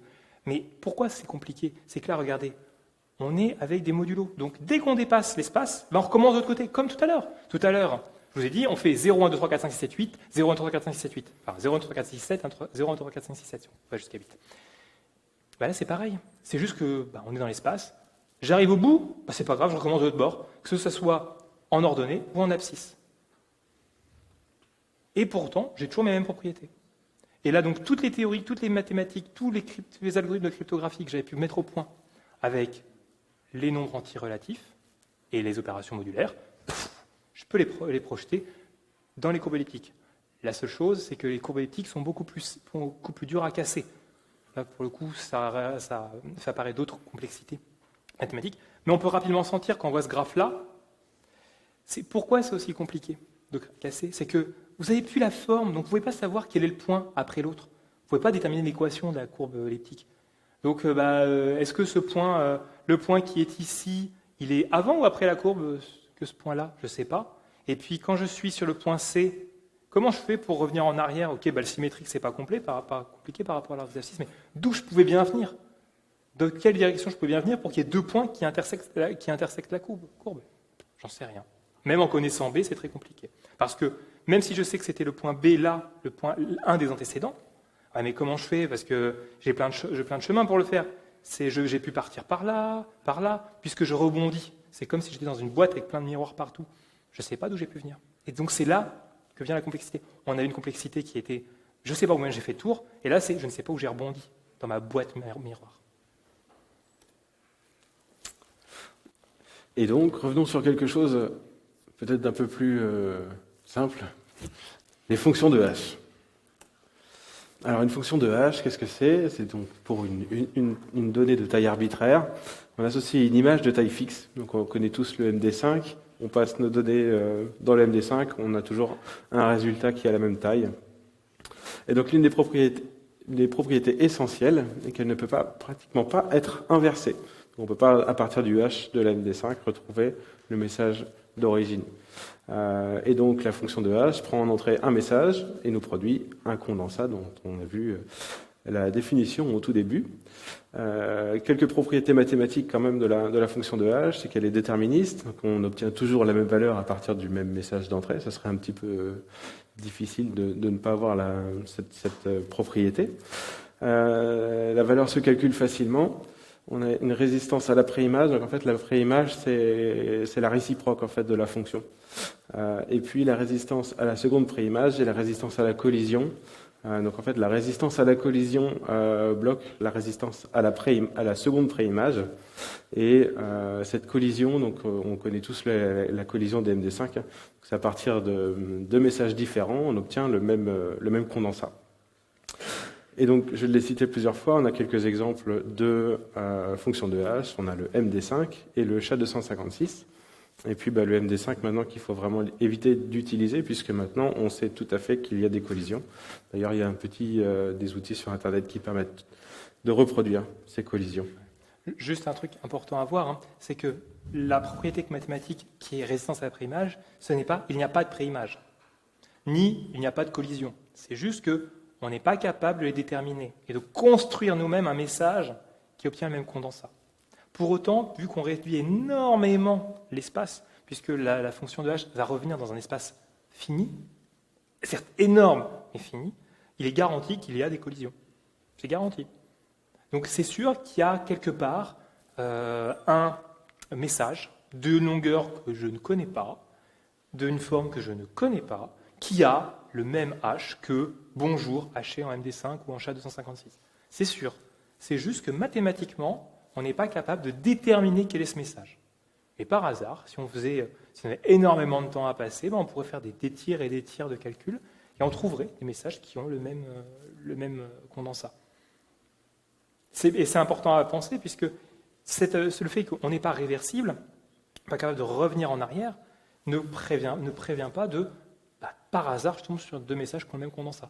Pour l'anecdote, à une époque, c'est ce qui s'est passé, des soucis qu'ont eu Git. Au début, Git était sur du SHA-1 Non, MD5, je crois. Ils ont commencé en MD5 parce qu'ils n'avaient pas besoin d'une résistance absolue. Le problème, c'est qu'en fait, ils avaient besoin d'une telle peu résistance absolue. Ils s'est dit, MD5 va nous suffire. Ouais, sauf que ce qu'ils n'avaient pas prévu, c'est que le résultat de MD5 est dans un espace trop petit. Et donc, avec des gros repositories, il arrivait que des commits aient le même MD5. C'est dommage. Il fallait des gros, hein. Mais ils avaient réussi à tomber, zut, ça crache parce que deux commits ont le même MD5. Ouais, on ne voudrait pas. Ballot. Donc ils ont changé. On est sur du SHA-256, je crois maintenant.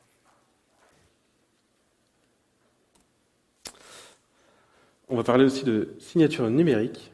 Donc en fait, on voit au fur et à mesure que l'on avance, c'est que on regroupe les concepts et donc la signature va également utiliser le hash. Donc une signature numérique, qu'est-ce que c'est ? C'est une suite de nombres associés à un fichier et associés à une personne. C'est un processus sécurisé par la cryptographie et n'est pas nécessairement visible sur le document.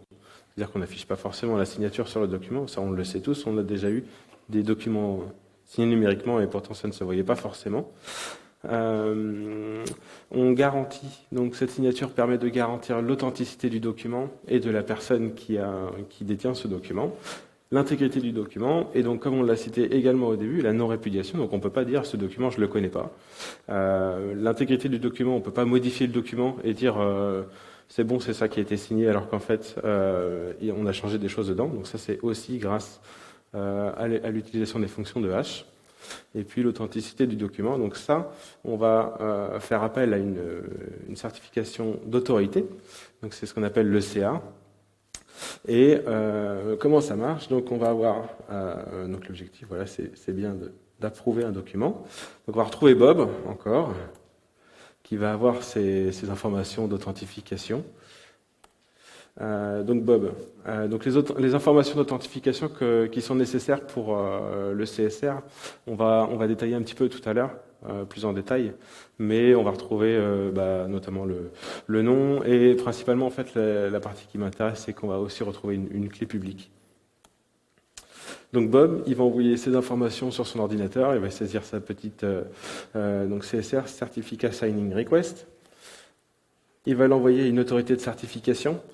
Donc là, on va aussi parler, alors je vais l'aborder comme ça, le route CA, mais on reviendra aussi en détail tout à l'heure sur qu'est-ce que c'est qu'un route CA.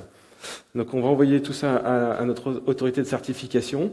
Elle va vérifier tout, hein, forcément. Elle va signer le contenu et elle va signer le contenu et mettre sa signature. Une fois qu'on a tout ça, on renvoie ça sur le serveur et donc on a bien notre document qui est signé. Et donc, sur la toile... Là, sur la toile, on va essayer de mettre tout en musique. Exactement. Donc, comme je l'ai dit tout à l'heure, on va reprendre beaucoup de concepts et donc je vais laisser Pierre reprendre la main. Il y a deux grands défis, en réalité, quand on veut communiquer sur Internet. Et deux grands défis qui sont liés, mais qui sont bien séparés pour autres. Le premier, c'est établir une connexion sécurisée avec le serveur. Je veux communiquer de façon sécurisée avec ma banque, et donc je veux que lorsque j'envoie mon mot de passe ne soit pas vu en clair sur le réseau par n'importe qui écoute. De la même manière, lorsque je vais sur Amazon et que je paye, j'aimerais bien que ma carte bancaire ne puisse pas être interceptée par n'importe qui pour qu'il puisse s'acheter sa machine à laver sur Darty ou Boulanger. Ça, c'est le premier sujet. Ça couvre quoi également? J'ai envie donc qu'on ne m'écoute pas, confidentialité. J'ai envie d'être sûr que mon message n'est pas altéré. J'accepte de payer 50 €, j'aimerais bien éviter qu'un petit malin ou un acteur malveillant s'amuse à rajouter un 0 dans ma commande et que j'accepte de payer 500 €. Dernier point dont je veux me prémunir, c'est j'aimerais éviter que la personne, que n'importe qui, puisse rejouer mes messages et se faire passer pour moi. Je rejoue mon message, j'ai 50 €, je fais 10 fois, j'ai 500 €. C'est pas vraiment optimal. Ça, c'est un premier sujet. Le deuxième sujet qu'il y a, c'est comment je m'assure que le serveur auquel je me connecte est bien celui auquel je veux me connecter. Qui sont deux problématiques différentes. C'est pas parce que je suis sûr de parler et que mon message ne va pas être altéré, qu'il n'a pas bougé et qu'il n'y a que la personne à qui je parle qui le reçoit, que je parle à la bonne personne. C'est comme si j'allais voir n'importe lequel d'entre vous, je disais « Bonjour Bob ». Alors Bob, c'est bien toi qui reçoit, qui accepte les commandes pour les machines à laver ? Oui. Donc tiens, voilà mon chèque de 500 €. Oui, en fait, vous appelez pas Bob, vous commandez pas les machines à laver, vous êtes juste content, vous a donné un billet de 500 €. Bon, c'est écoutez, parfait. La problématique ici, c'est assurer de l'identité. C'est-à-dire qu'il y a une notion de vérification. Comment je fais pour vérifier que le serveur auquel je me connecte est bien celui qu'il prétend être? Comment je fais pour vérifier que c'est pas dans le temps il l'a été, mais aujourd'hui il ne l'est plus? C'est problématique. Et il y a des anecdotes comme ça, de personnes, principalement par mail, qui c'est bon, la personne a été un référent sécurité pour une grande entreprise X. Ok, et puis un jour, dans la grande entreprise X, la personne part ou change de poste et prend un poste différent, et puis quelques mois plus tard, elle reçoit un mail avec des informations confidentielles auxquelles elle ne devrait surtout pas avoir accès, parce que la personne a juste changé de poste et que la personne qui a envoyé le message et les informations confidentielles ne s'est pas assurée qu'elle était toujours à son poste. Alors là, c'est encore un cas un peu sympathique.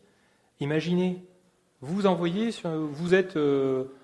un rôle dans une association et puis vous utilisez votre adresse mail perso. Ok, très bien. Et puis, vous êtes, par exemple, au hasard, trésorier d'une association. Très bien. Donc, pendant 1 an, 2 ans, 3 ans, vous recevez des informations qui sont relatives à l'association, vous avez tout à fait le droit de les recevoir.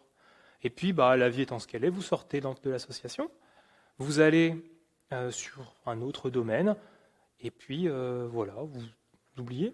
Puis un jour, vous recevez un mail avec une commande, des informations confidentielles par rapport à l'association.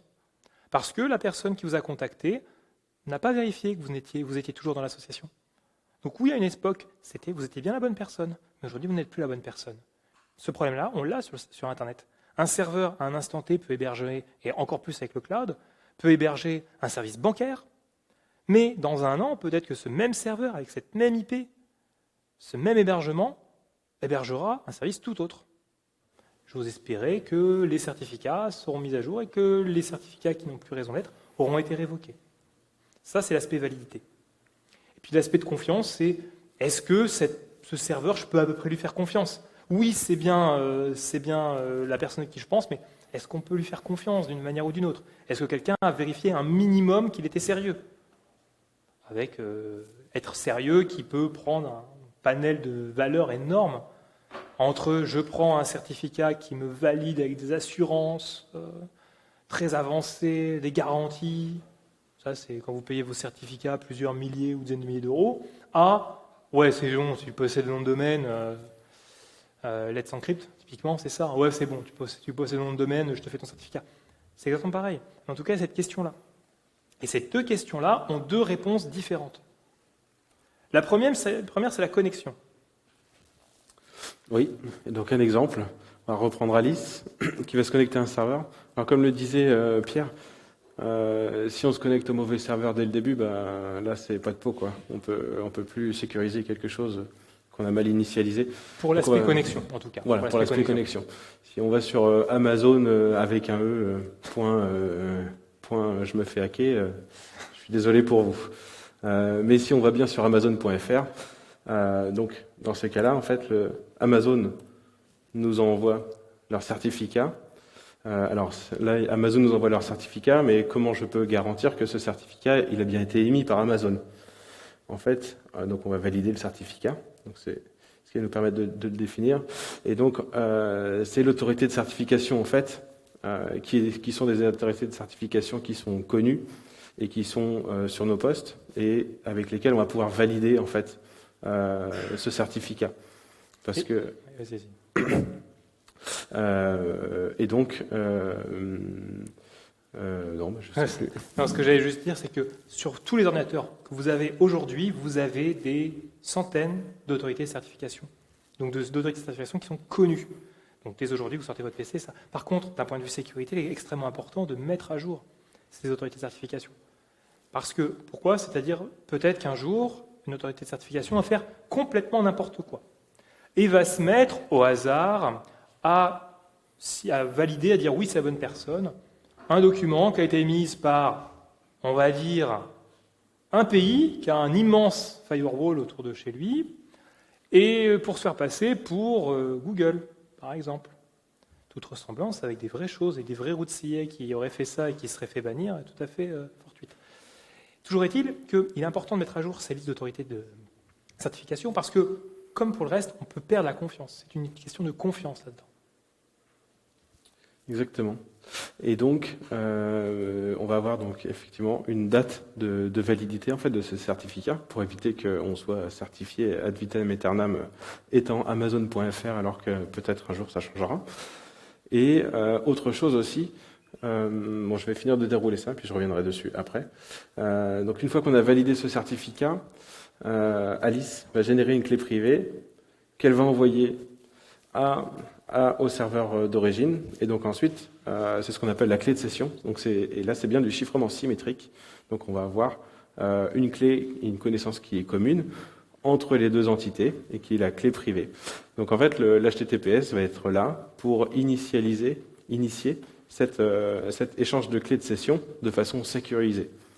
Et donc, ce que je voulais dire tout à l'heure, c'était que ici, on a utilisé une autorité de certificat, une autorité de certification qui est déployée sur le poste, qui est quelqu'un de connu, puisqu'on valide Amazon. Mais par exemple, dans les entreprises, ça peut être aussi le cas où on va déployer des sites HTTPS qui vont être en interne sécurisés et qui vont être des sites de confiance, puisque ça va être l'entreprise qui va déployer cette route CA sur vos postes. Ce qui peut être dangereux, puisque vous pouvez regarder quand vous connectez sur vos entreprises, sur vos postes entreprises, pas vos postes personnels, postes entreprises, regardez, mais il arrive dans certaines entreprises que vous arrivez sur le site, un site HTTPS lambda, Reddit, n'importe quoi, vous regardez le certificat émis par compagnie routier, donc compagnie avec le nom de votre entreprise. Ça veut dire que c'est exactement ce qui se passe. Ils sont dans une approche man in the middle et pourtant vous ne le voyez pas. C'est-à-dire qu'ils se sont fait passer pour le serveur en face, ils peuvent voir tout ce que vous allez envoyer, mais comme votre ordinateur reconnaît les certificats, reconnaît l'autorité de certification de votre entreprise comme une autorité de certification valide, il n'y a pas de souci. Pour autant, d'un point de vue sécurité, c'est comme si vous étiez en train de mettre en clair votre mot de passe vers les admin 6 de votre entreprise. Alors ça encore, j'ai envie de dire, en règle générale, vous êtes à peu près averti. Vous regardez dans vos chartes informatiques, 9 fois sur 10, c'est marqué. Marqué que c'est déchiffré, et surtout, on peut le détecter. Sachez également qu'il y a eu des scandales, pas très très longtemps, sur des logiciels qu'ils faisaient. Il y a eu, à une époque, c'était sur les PC, je crois, Lenovo, un outil qui est installé qui faisait exactement ça, qui rajoutait dans le stockage de votre PC des autorités de certification. Alors, le pire que là, c'était une autorité de certification qui était toujours la même et dont on pouvait récupérer le certificat du moment qu'on installait le logiciel. Il était planqué dans un coin de la machine, on pouvait le récupérer. Très bien. Et du coup, il pouvait intercepter tout et n'importe quoi. C'est-à-dire qu'il n'interceptait pas le flux, par contre, il a rajouté un certificat qui était valide pour n'importe quel ordinateur qui avait ce logiciel installé. Inutile de vous dire que des petits malins qui se sont aperçus de ça n'ont pas été très longs à monter des sites fake, signés avec le certificat qui était l'autorité de certification qui était accessible sur n'importe quel poste qui avait ce logiciel installé, et pour faire croire qu'ils sont la banque, votre banque ou un site de vente, Amazon à la fin, la banque BANQ postale, enfin bref, ils ont pu s'amuser pas mal. Et pour autant, les utilisateurs ne voyaient rien. Et ils étaient contents, les utilisateurs. Vous avez bien le petit cadenas avec le HTTPS, c'est bon, c'est sécurisé. Puis ils utilisaient la code de chiffrement bien élevé. Aucun souci, on peut utiliser du RSA, du ECDSA pour du symétrique, tout ce qu'on veut, il n'y a aucun souci. Ouais, juste que c'est pas ce qui vous pensiez qu'il les donnait. C'est ballot. Et un petit complément sur ce qu'on a dit. Là, on a vu, et c'est vrai, c'est que le HTTPS, il fonctionne sur un demi-chiffrement, client vers serveur. Si on a besoin de faire une authentification mutuelle TLS, parce qu'on a vu comme mécanisme à l'instant, vous faites le miroir et vous avez l'autre sens de communication, l'autre sens de certification. La seule différence, c'est que pour le tunnel de communication qu'on aura entre les deux serveurs, on va choisir un des deux secrets. Dernier complément, comment on fait à votre avis pour échanger cette clé privée ? Ouais, Diffie-Hellman, tout bêtement. On ne va pas s'embêter, on a un truc qui permet, même si on se fait un petit peu, on se fait attaquer, on passe en chiffré. Utilisant du Diffie-Hellman, et effectivement, on utilise du Diffie-Hellman. Tout pareil quand vous connectez en SSH. L'échange de clés se fait en Diffie-Hellman. Vous utilisez votre clé privée pour vous présenter, pour vous identifier, mais la sécurisation passe par du Diffie-Hellman. Exactement. Du coup, on retrouve ici, dans le HTTPS, beaucoup des principes qu'on expliquait avant. Le hash, la signature numérique, Diffie-Hellman, la signature, le chiffrement symétrique et le chiffrement asymétrique. Voilà, et ensuite, du coup, on communique en HTTPS. Mais dans le HTTPS, du coup, on a vu une notion qui était l'identité. Il y a une vraie problématique, mais avant de rentrer dans cela, il y a une question, ce qu'on parle tout à l'heure de certificat. Un certificat, ça représente plein de choses. Et vous avez dû vous dire, mais je ne comprends pas. À un moment donné, il parle de clé privée, il parle de signer. En fait, c'est qu'un certificat, ça contient plein de choses. Ça contient l'identité. Qui je suis ? Je suis Pierre Chénaud, mais je n'ai pas de preuve. Une preuve de l'identité. Je suis Pierre Chénaud, voici ma carte d'identité. Une clé publique, un moyen pour communiquer avec moi de façon sécurisée, au moins en ma direction. Et l'ensemble de ces trois éléments, c'est un certificat. Et donc une fois qu'on a dit ça, il y a une question qui va apparaître, c'est comment je fais pour valider l'identité de n'importe qui sans avoir dans ma base de données, dans un coin de mon ordinateur, l'ensemble des certificats du monde entier.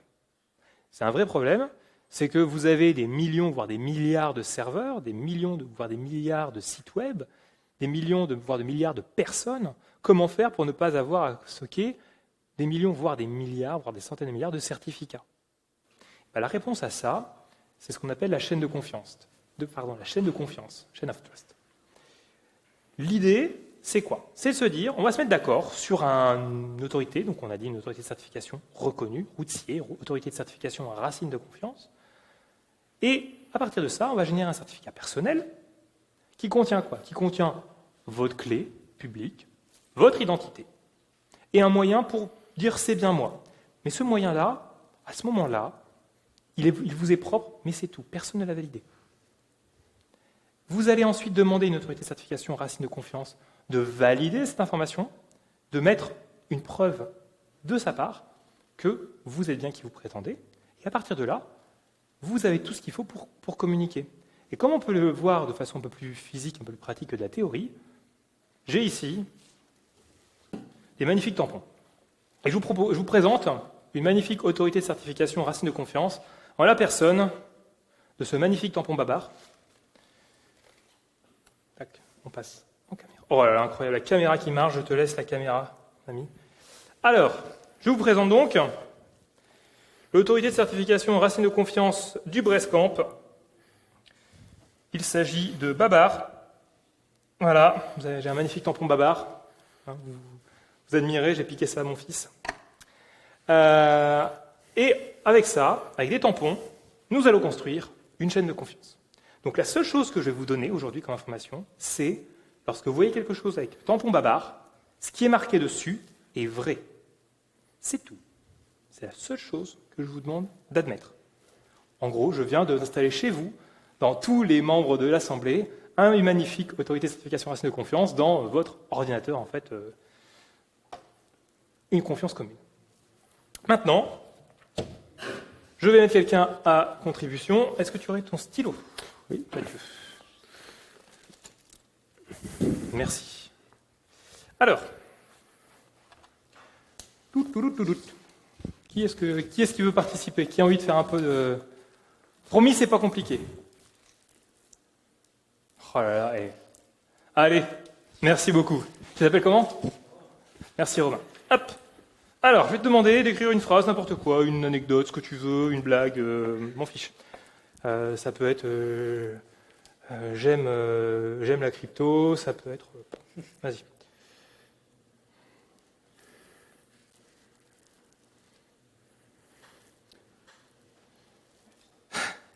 Ah ouais, Je pense à une blague. Ouais, elle est longue, la vache. C'est bon. Ok.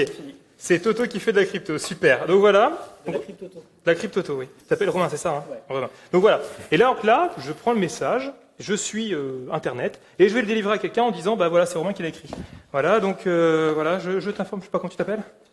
Antoine, bonjour. Voilà, je t'indique, c'est Romain qui a dit ça. Tu me crois, bien sûr ? Oui, du coup. Ouais, tu me crois ? Ouais, tu me crois ? Ouais. Ah non, il n'y a pas le tampon. Bah ouais, c'est ça. Bonjour, en fait, c'est Alexandre qui a écrit ça. Tu me crois ? Bah oui, voilà. Ah, donc non, on ne croit pas, ça marche pas. Bon, alors comment on va faire pour éviter qu'à chaque fois, pour tous les messages, on soit obligé de faire l'autorité de certification ? C'est-à-dire qu'on soit obligé à chaque fois d'aller faire un tampon Babar. Et on va trouver une solution. Hop, je te rends ton message, j'arrive tout de suite. Eh, t'inquiète pas, tu vas en avoir.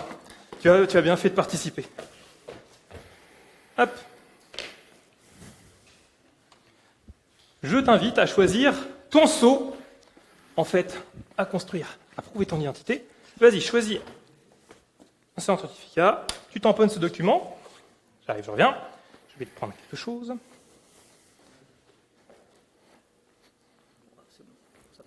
On le voit, c'est bon.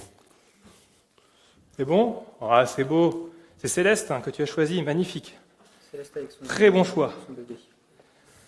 Très très bon choix. Voilà, donc on va réessayer avec le message maintenant que tu as mis toi. La preuve de ton identité, je vais aller voir mes amis là. Donc voilà, regardez, j'ai une preuve, c'est bon, vous me croyez ? Non, parce que c'est pas Babar. Non, vous me croyez pas ? Non, vous me croyez pas ? Bon, ensuite ça marche pas encore. Alors on va essayer de construire quelque chose d'autre, on va faire quelque chose. Je vais te demander d'écrire sur un bout de papier ton prénom et ton tampon. D'accord ? Juste ça. Tu vas faire une magnifique CSR. Magnifique CSR en cours de création. Ah, c'est une magnifique CSR, vous n'avez jamais vu. Création, c'est la bibliothèque. Oh, tu peux. Oui, c'est bon. C'est bon, c'est ton tampon, ça ? Ouais, c'est Magnifique. Super. Je vais mettre Ok, super. Donc là, nous avons un document qui dit Romain et Céleste, ils sont associés. Ouais, voilà, je peux tenter. Je vais tenter encore à tester. Alors, est-ce que si je vous présente ces deux documents, ça vous va ? Est-ce que vous me croyez que c'est Romain qui a écrit ce document-là ? T'es sûr ? Bah oui, c'est ça, on est d'accord, il n'y a toujours pas de preuve. Hein. Moi, n'importe qui peut écrire Romain et mettre le tampon Céleste. Par contre, on va faire une dernière chose. Je suis l'autorité de certification. Et j'ai à ma disposition le certificat racine de confiance. Et donc, je vais valider l'identité de Romain. Donc, tu t'appelles Romain, je vérifie, je vois sur ton badge, effectivement, ouais, tu t'appelles bien Romain. Donc, ce que je vais faire, c'est que je vais approuver son certificat. Je vais le signer. Comment ? Je vais mettre mon empreinte dessus. Je combine ceci. Est-ce que tout le monde voit ? Oui, yeah. OK ? Merci. Et maintenant, je vais retourner voir mes amis. Désolé, messieurs, je vous ai choisi au hasard. Regardez, maintenant j'ai quoi ? J'ai un document qui vous prouve que, oui, c'est validé. Romain a le tampon Céleste. Et ici, un document qui vous présente. Céleste a signé ce document. On voit plus Céleste que Babar. Quand même. Oui, mais Babar, il est là. Là, tu as le lien entre Céleste, Romain, je l'ai validé. Et ici, j'ai la preuve que c'est le tampon Céleste qui a validé ce document. Autrement dit, j'ai établi une chaîne de confiance. Et l'avantage, c'est que dans ces documents-là, ce document-là, tu peux le photocopier. Il n'est pas variant. Quel que soit le message que tu souhaites transmettre, Romain, tu peux le donner. C'est juste la preuve que Romain et Céleste sont bien associés. C'est bien lié. Donc ça, on l'a fait une fois. Je te le laisse, c'est cadeau. Ça sera ton souvenir. Du coup, quand je vais pouvoir récupérer le tampon, je ne sais pas si tu l'as... Ok, super, nickel. Ici, on a la preuve que Romain, c'est bien Céleste. Et là, il peut faire valider tous ces documents comme il veut. Je n'ai plus besoin d'intervenir. Pour autant, vous, la seule chose que vous avez stockée, c'est le tampon Bavar et l'autorité de certification racine de confiance.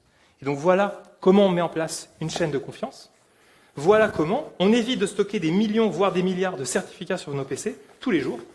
Pour autant, on réussit à établir une confiance à peu près valide. En tout cas, on fait confiance à ce que les autorités de certification qui ont été mises dans nos ordinateurs soient à peu près vraies. D'où l'importance de bien vérifier ça.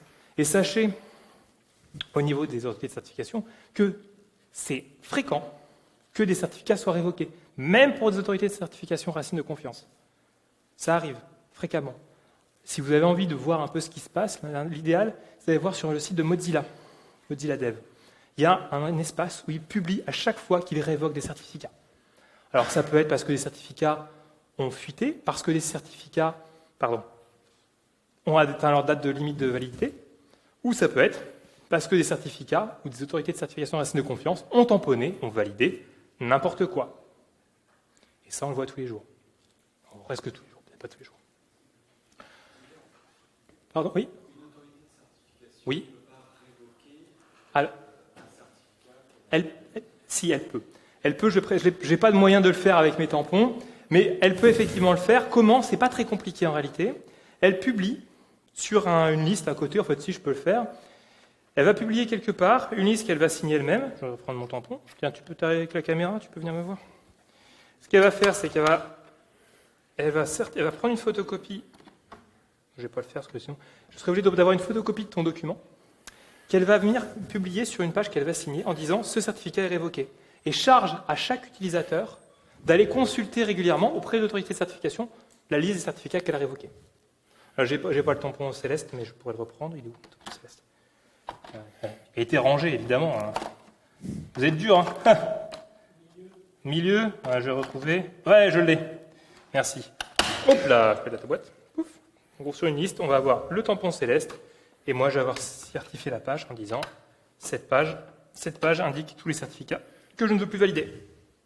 C'est tout. C'est ce qu'on appelle les CRL, Certificate Revocation List.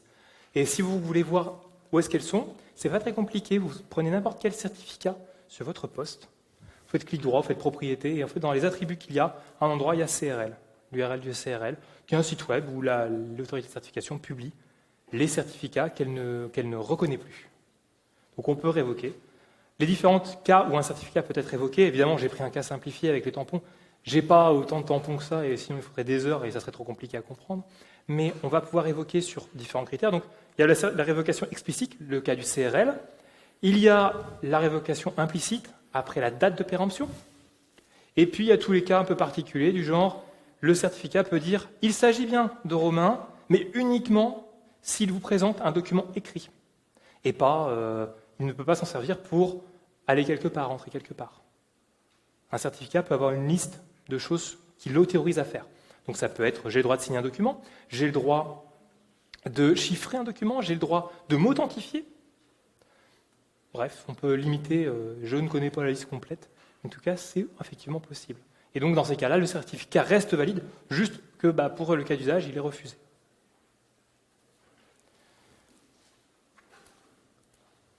Ok, je m'étais dit qu'on avait 15 minutes, on va même avoir plus de 15 minutes pour faire des questions.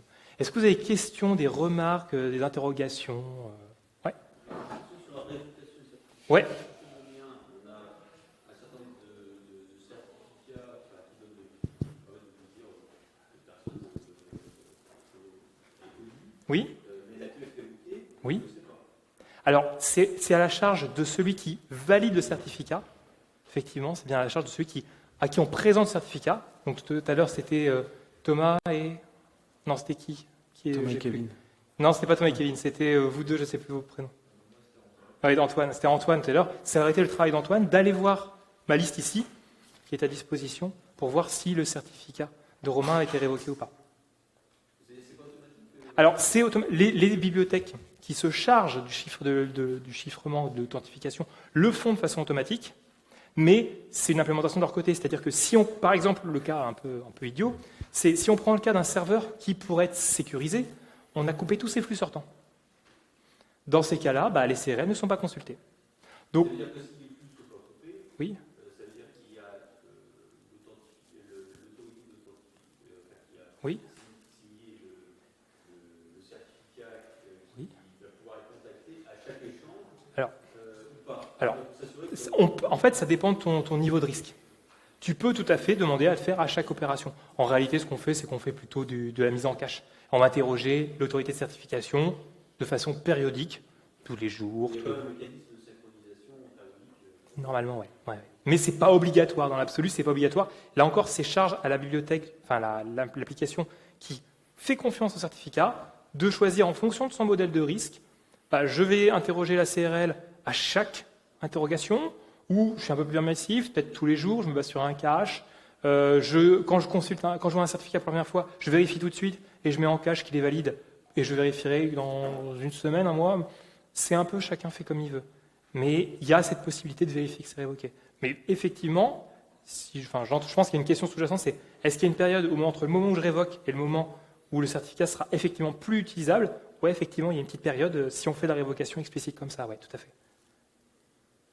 Tout comme si on ne met pas à jour son PC et qu'un certificat racine de confiance est révoqué, en fait, si vous ne faites pas une mise à jour Windows ou une mise à jour Linux, le certificat va rester dans votre stockage, et donc vous allez continuer à faire confiance à des certificats qui dépendent d'une autorité de certification racine de confiance qui n'est plus valide, auquel on ne fait plus confiance. Tout est basé sur la confiance. D'autres questions?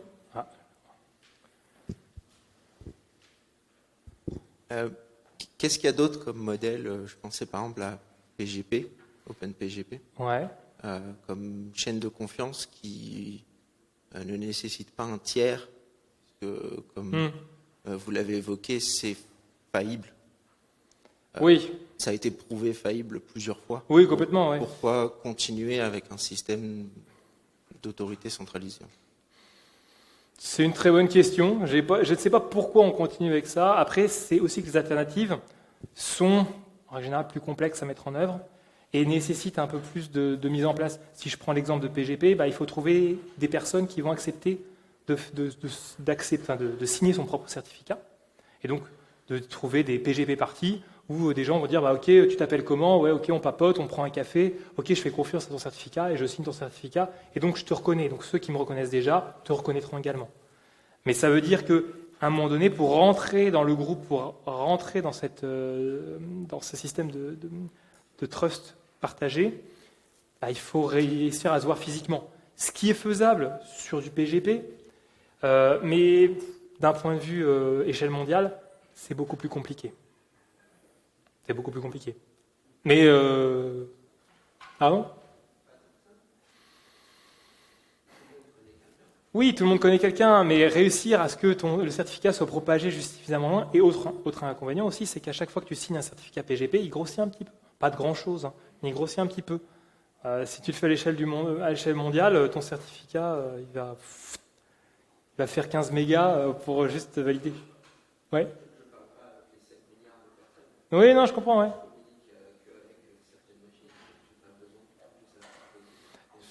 Oui, je suis d'accord, on pourrait imaginer des solutions. Alors, à date, c'est pas ce qui est fait, entre autres aussi parce que c'est existant. Et que tu as des machines, des millions de machines qui le font. C'est aussi ça. Mais par exemple, sur les systèmes peer-to-peer, c'est un mécanisme, comme tu l'indiques, qui fonctionne. Sur un système peer-to-peer, on va prendre, comment il s'appelle, Gnutella, avec Gnutella 2, c'est ce qu'ils font.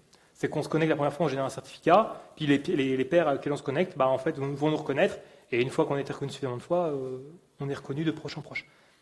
Mais c'est une approche peer-to-peer qui n'est pas du tout celle qui est pour l'instant retenue par rapport à l'organisation générale d'Internet. Mais oui, on pourrait imaginer des choses alternatives. Mais il n'y a pas de raison fondamentale, quoi. Il y a quelques arguments, mais qui ne sont pas absolument inviolables.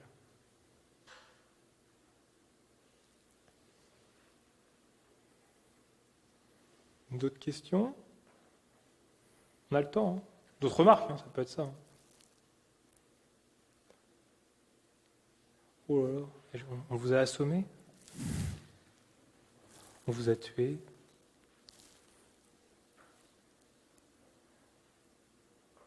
Alors, on avait laissé plein de temps pour les questions et personne... Ah, tiens, pour la petite anecdote, comme on a le temps pour en parler, sachez qu'avec les concepts qu'on a présentés là, avec un sous-ensemble, on peut faire de la blockchain. Parce que la blockchain, c'est juste un tout petit peu de crypto. Et plein de bonnes idées. Plein de mauvaises idées aussi. Ouais. Mais c'est quelques bonnes idées de la crypto et vous avez la blockchain. Grosso modo, l'idée générale, c'est vous avez un bloc, un document, dans lequel vous avez une information d'échange d'argent ou d'échange de tokens, de jetons. Vous faites une signature de cet algorithme-là, enfin pas une signature, excusez-moi, c'est un condensat, par exemple, cette opération-là. Vous rajoutez dans ce document une référence, en fait, le condensat du document précédent, et vous signez avec cryptographiquement le tout, avec votre clé, ce qui vous permet d'obtenir quelques jetons pour avoir fait votre travail. Vous savez, vous avez été mineur, vous avez minté vous avez miné un bitcoin, c'est ce que vous avez fait en fait. Vous avez juste signé la transaction, le bloc de transaction et avec du condensat. La seule différence avec le bitcoin, c'est en plus de ça, on rajoute dedans un petit sudoku informatique qui consomme des millions de gigawatts pour le résoudre. C'est juste ça. Mais fondamentalement, si on enlève l'aspect sudoku, c'est juste ça. C'est vous avez un document, vous avez un hash, le document suivant prend le hash du précédent, mais son hash à lui, signe et présente ce document-là. Bravo, vous avez fini. C'est juste que s'il n'y avait pas le sudoku, les blocs s'enchaîneraient à l'infini, à une vitesse quasi infinie, et donc ça ne marcherait pas. Les branches iraient trop vite, il n'y en aurait pas une qui gagnerait par rapport aux autres. Ouais. Non, je croyais. Bon, pas d'autres questions? Est-ce que j'en profiter. Vous connaissez le livre 25 énigmes ludiques pour s'initier à la cryptographie? Non, je ne connais pas. J'en profite pour faire de la pub, c'est pas mal. On retrouve le rouleau dedans. Qui est ROD 13. Explications. Alors, qui a un truc qui date, qui a quelques années. Ça date de César. Quand on parle du chiffre de César ou du ROD 13, c'est ça. Hein. C'est juste qu'on se débrouille pour faire une rotation à 13 caractères, avec un diamètre de 13. Mais à l'époque, c'était inviolable. Oui, mais tout à fait, ouais. Bon, écoutez, s'il n'y a pas de questions. Bon, si vous avez envie de discuter cryptographie, mathématiques, tampon babar ou colorant, n'hésitez pas à venir me voir, je suis sur le stand de Soprasteria. Je rôde autour du stand de Soprasteria, donc vous pourrez me retrouver là-bas. Et si vous êtes gentil, vous pourrez même colorer votre eau. Je laisserai les colorants en libre service. Merci. Merci.